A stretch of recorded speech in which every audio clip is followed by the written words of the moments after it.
Los Chavales, une victoire en étant redoutable d'efficacité pour le Real Madrid. Mais attention quand même, parce que tout reste à faire. On a quand même un long chemin à parcourir avant de devenir une équipe vraiment cohérente. Une équipe qui doit justement redorer le blason du Real Madrid avec une ADN vraiment bien définie. Parce qu'on a encore vu une fois de plus qu'il y avait pas mal de choses à travailler dans cette équipe du Real Madrid. Buenas a todos y a todas, j'espère que vous allez bien, c'est Bakikune de Madrid. On se retrouve pour une nouvelle vidéo, comme d'habitude, à propos du Real Madrid et surtout de ce match face à Pachuca qui s'est soldé par une victoire du Real Madrid, 3-1. Vamos! Eh bien, Los Chavales, un vrai plaisir encore une fois de vous retrouver pour parler une fois de plus du Real Madrid, de son deuxième match justement dans cette FIFA Club World Cup, donc cette Coupe du Monde des clubs. C'était bien sûr face à Pachuca du côté de Charlotte et justement un match une fois de plus vraiment sous une chaleur vraiment qui était vraiment très présente du côté de Charlotte. On l'a vu parce que c'était pas facile au niveau des efforts pour les deux équipes, mais malgré tout un Real Madrid qui s'est quand même imposé 3-1, même si c'est vrai que ça s'était mal engagé justement pour le Real Madrid ce match-là, un début vraiment compliqué. On l'a vu notamment avec cette suspension rapidement de Raúl Asensio suite à encore une fois une erreur de jugement. Mais par rapport à ça, c'est vrai qu'on revient tout d'abord à ce début de match pour le Real Madrid, donc avec cette composition d'équipe où justement il n'y avait pas forcément de gros changements par rapport au premier match justement face à Al Hilal, puisqu'on savait déjà que Kylian Mbappé était d'ores et déjà forfait pour ce match-là. Bien sûr, le Français est peut-être attendu pour le dernier match de phase de groupe face à Salzbourg, donc qui sera lors de la nuit de jeudi à vendredi à 3 h du matin. Mais sinon, comme on le disait, c'est une équipe du Real Madrid qui ne changeait pas. À l'exception prête, c'était bien sûr la présence d'Arda Güler dans le 11 de départ justement. Donc c'était à la place de Rodrigo Goes qui n'est tout simplement pas rentré d'ailleurs dans ce match-là. Et justement, on se demandait dans quelle position pouvait être Arda Güler dans cette équipe du Real Madrid, surtout lorsque le Real Madrid aurait le ballon donc en possession de balle, donc en face offensif. J'en avais d'ailleurs parlé aussi dans des petits extraits sur ma chaîne YouTube, mais aussi sur ma chaîne TikTok. Je demandais tout simplement donc à vous, donc ceux qui aiment regarder aussi le Real Madrid ou qui êtes fans du football en général, si en phase offensive Arda Güler pouvait être justement en espèce du numéro 10, donc quelqu'un qui partait justement un peu plus du côté droit, côté gauche, mais qui rentrait vers l'intérieur, donc ce qui pourrait aussi se transformer en 4-4-2 en losange, ou est-ce que non, ça allait rester vraiment dans un espèce de 4-4-2 à plat, ou un 4-3-3 où Arda Güler était vraiment soit sur le côté droit, ou soit sur le côté gauche. Et bien finalement, cette réponse-là, bon, on l'a pas eu, on n'a pas vraiment eu le temps de le voir parce que c'est un Real Madrid qui est encore mal rentré dans son match. Ça d'ailleurs, ça m'a tout de suite énervé parce qu'on concédait déjà des occasions dès le début de match avec justement cette occasion pour Salomon Rondon dans la surface de réparation sur un corner. Il est bien servi justement au point de pénalty. Un joueur justement de Pachuca qui fait écran sur Fran Garcia, donc ce qui laisse Salomon Rondon tout libre justement de marquage et malheureusement, il a juste mal cette reprise de volée qui ira à côté et ça justement c'était les premiers signes que ça n'allait pas du tout, justement que le Real Madrid était mal rentré dans son match et ça encore une fois ça m'a agacé parce que c'est des choses aussi qu'on a beaucoup vues lors de cette saison et encore une fois ça ne s'arrête pas, on continue justement dans nos travers, même si comme on le disait c'est très difficile justement de changer en quelques jours, il faudra vraiment laisser le temps à cette équipe là de se remettre pour qu'il y ait vraiment plus de cohérence parce que là on le voit, il y a justement trop de justement de passivité sur les secteurs défensifs et ça aurait pu nous coûter très cher. D'ailleurs, le Chavales, Salomon Rondon, très bon attaquant, je l'ai vu donc face au Real Madrid, donc qui pèse vraiment sur les défenses. On l'a vu d'ailleurs une ou deux fois, donc notamment sur Aurélien Tchouaméni qui fait une erreur aussi de jugement dès lors qu'on s'est retrouvé à 10 contre 11. Mais c'est vrai qu'on a beaucoup parlé du Real Madrid, qu'on cherchait un attaquant donc de type Rossellou. Je trouve que Salomon Rondon correspond parfaitement aux critères, donc un attaquant qui ressemble vraiment à Rossellou. Donc que ça soit justement pour garder le ballon dos au but, pour s'imposer dans les duels aériens, donc vraiment pour combiner et surtout il a cette grinta, il se bat à chaque ballon, il a aussi quand même un bon pied gauche, donc moi j'aimerais bien aussi, pourquoi pas, voir par exemple un Salomon Rondon donc au Real Madrid, donc en doublure par exemple d'un Kylian Mbappé, si le Real Madrid cherche toujours un attaquant de type Rossellou, n'hésitez pas à me dire ce que vous en pensez en commentaire, le Chavales, mais Salomon Rondon, bien pourquoi pas, tout en sachant aussi je crois qu'il connaît le championnat espagnol, ça là-dessus je suis pas sûr, j'ai un petit doute, mais dans tous les cas, c'est vrai que c'est un très bon attaquant, en plus sud-américain, vénézuélien, on le sait, ça les sud-américains, voilà, comme je disais, ils ont cette grinta, ça se bat vraiment à chaque ballon et ça peut correspondre aussi à ce que recherche le Real Madrid et surtout on aime ça aussi au Real Madrid, les joueurs qui se battent justement pour le club, qui mouillent le maillot pour le club, qui se battent vraiment à chaque ballon et qui sont vraiment pas forcément complet parce que je pense qu'il manque aussi de la qualité technique chez Salomon Rondon, mais au niveau des critères type Rosselló, je trouve qu'il correspond à 100% à cela. Donc, est-ce que vous pensez que le Real Madrid pourrait recruter un attaquant comme Salomon Rondon? Eh bien, pourquoi pas? Dites-moi ce que vous en pensez en commentaire. Mais moi, ça m'intéresse et je trouve que ça pourrait être une option pour le Real Madrid.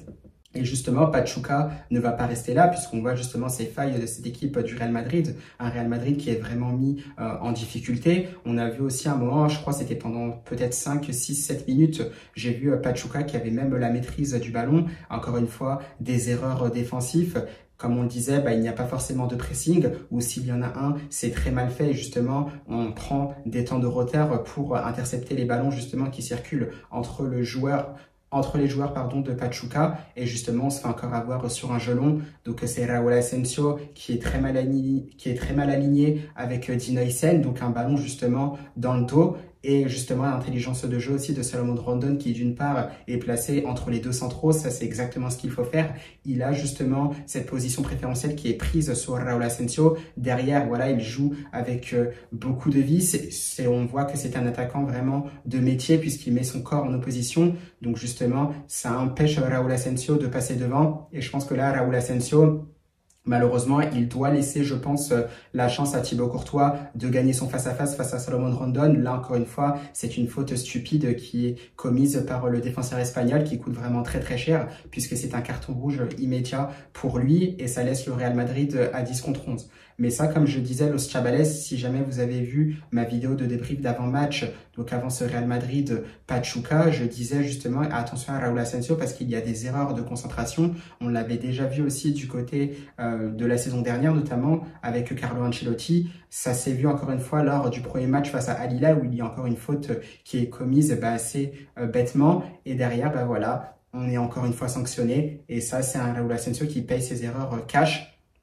Et ça, tout simplement, je ne sais pas ce qui va se passer. Moi, c'est vrai que j'aimerais bien le voir aussi titulaire, si c'est possible, dans une défense à 3 à l'avenir. Mais si on reste sur une défense à 4, eh bien, je me dis que sur ces deux matchs-là, attention, parce qu'il a potentiellement perdu une place aussi de titulaire dans ce 11 de départ de Xabi Alonso. Après, bien sûr, je suis pas dans la tête de Xabi Alonso à voir justement ce qu'il va penser de tout ça, puisque tout simplement, on est encore à l'essai, même si cette Coupe du Monde des clubs est une compétition importante pour le Real Madrid, il faut absolument la gagner. Mais c'est vrai que par rapport à ces erreurs qui sont commises, on sait qu'il y aura aussi le retour d'Antonio Rüdiger qui est bien sûr un taulier et c'est vrai que sur ça peut coûter très très cher pour Raúl Asensio et peut-être que finalement il a perdu sa chance d'être titulaire dans ce 11 de départ pour le Real Madrid pour cette saison qui arrive parce que ça c'est sûr et certain, Los Chavales, Dino Isen, ça bougera pas.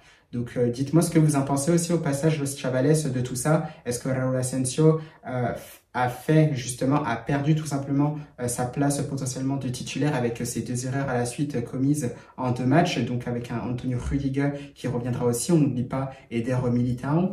Donc est-ce que pour vous Raúl Asensio a potentiellement perdu sa place? Dites-moi ça en commentaire. Moi, potentiellement, j'imagine que oui, ça peut être possible au vu de la concurrence aussi qu'il y a au Real Madrid. Mais encore une fois, je ne suis pas dans la tête de Xabi Alonso. Donc voilà, Raúl Asensio qui sortira. Donc on se dit, aïe aïe aïe, ça peut être effectivement compliqué pour le Real Madrid.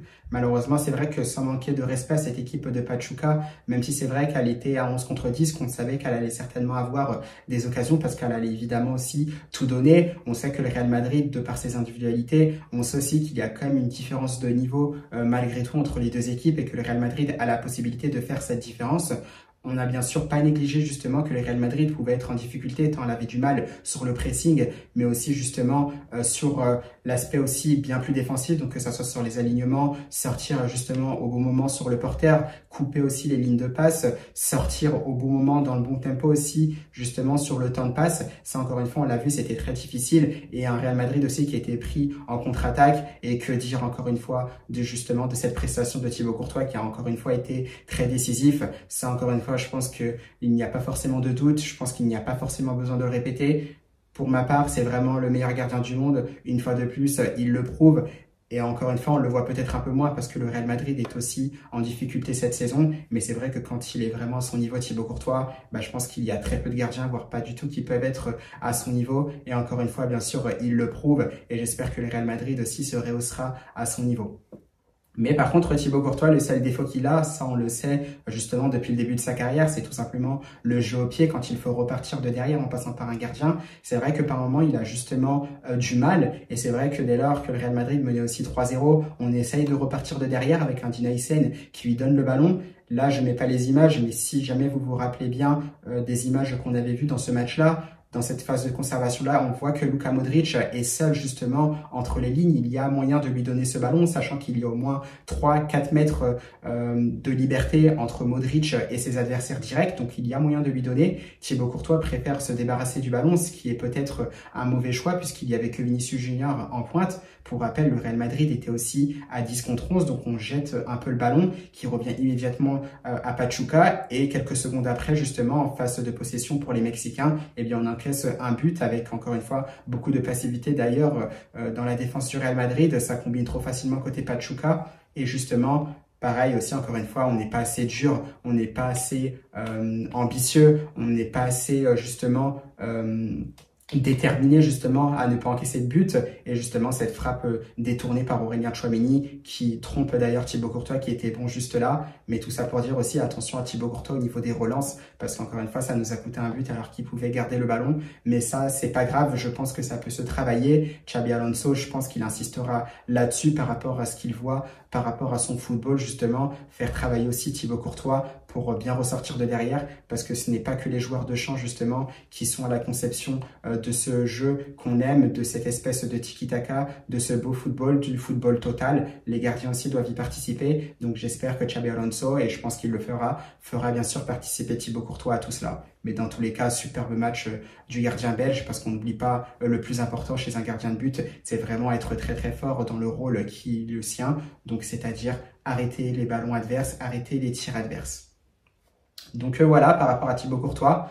Sinon après pour le reste, ce qu'on a vu, ce que j'ai aimé du Real Madrid, c'est tout simplement la verticalité. Ça encore une fois on le répète, on le répétait déjà aussi à l'époque de Carlo Ancelotti aussi, notamment dès que Kylian Mbappé aussi est arrivé. On verra ce que ça donnera une fois que le Français aussi sera de retour, à voir si ce sera contre Salzbourg ou en huitième de finale de cette Coupe du Monde des clubs, si jamais le Real Madrid se qualifie, parce qu'on n'est jamais à l'abri aussi d'une mauvaise surprise. Mais comme on le disait, c'est un Real Madrid aussi qui est très très fort dans la verticalité, quand ça part en transition rapide, quand ça part en contre-attaque, alors là, il n'y a vraiment rien à dire parce que c'est justement un type de football qui correspond parfaitement aux qualités de cet effectif-là, avec des joueurs qui vont très très vite comme Vini, comme Kylian Mbappé, Rodrigo Goes, à voir s'il reste ou pas. Brahim Diaz aussi dans ce registre-là n'est pas mal. Hendrick aussi quand il va revenir. On a vu que Jude Bellingham aussi aimait prendre les espaces en venant de deuxième ligne. Pareil aussi pour Federico Valverde. Trent Alexander-Arnold aussi ça se projette. Pareil pour Fran Garcia. Et justement ce sont des choses qu'on a vues parce que c'est une attaque rapide qui est rudement menée sur le premier but par le Real Madrid. Ça combine très très bien. Et là ce que j'aime justement c'est le déplacement aussi de Vinicius Junior qui reste bien axe, donc vraiment en position de numéro 9.